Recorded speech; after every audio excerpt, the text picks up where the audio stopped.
To begin, I want you to locate the day 1.2 debugging exercise.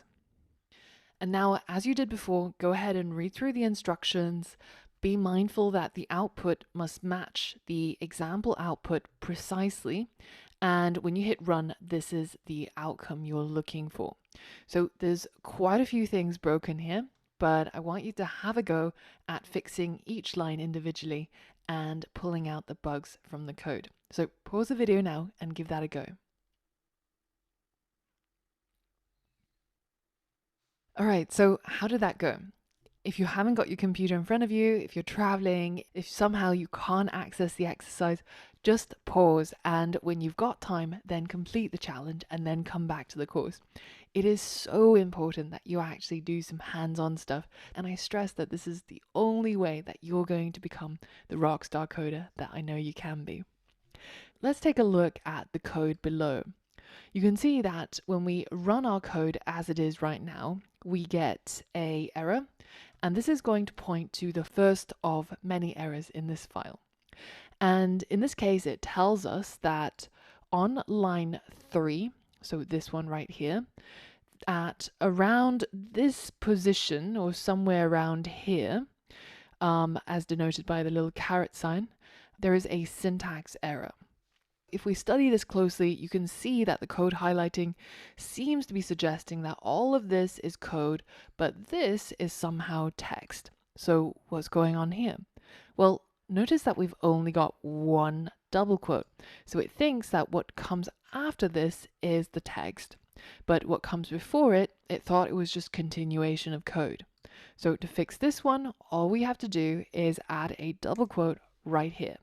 That changes the text to the color that we're used to, and this fixes this line. So if we run our code now, we should get a different error, and indeed we do. The next one tells us that on line 5, so this one right here, there is an indentation error. There's an unexpected indent somewhere around here on line 5. So let's take a look at line 5, and there you go. There's a little bit of extra space between the print and the beginning of the line. So now that we've fixed that one, let's click run, and it will point to another line of code that's broken.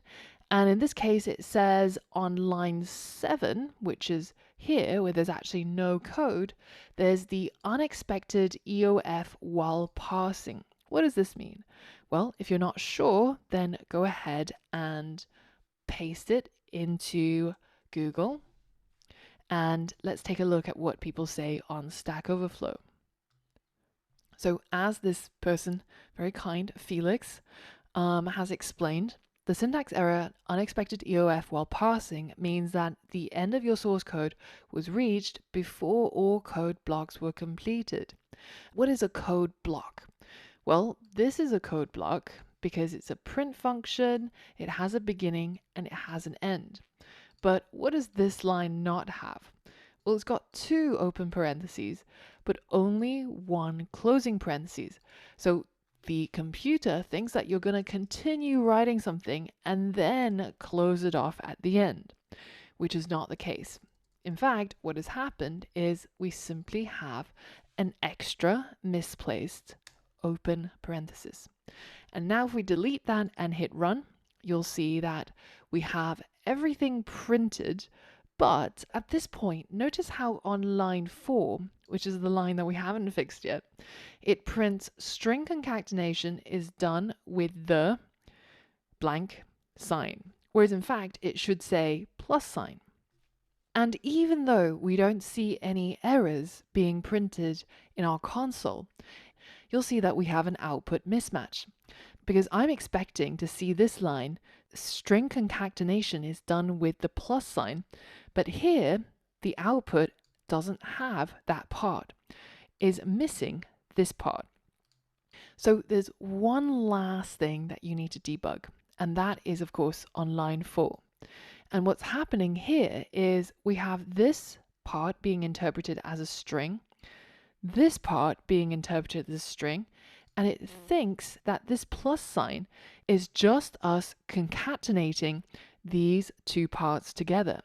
which is why it printed out like this. But in fact, what we wanted to print out is this as text down here. So what we have to do is to change this outer part from double quotes into single quotes. And now you can see when it highlights this part, it's all the same color, including the plus sign. Now it sees this as a complete string, and it's not looking at this as if it's code. So now if we run our program, you can see the entire sentence being printed out.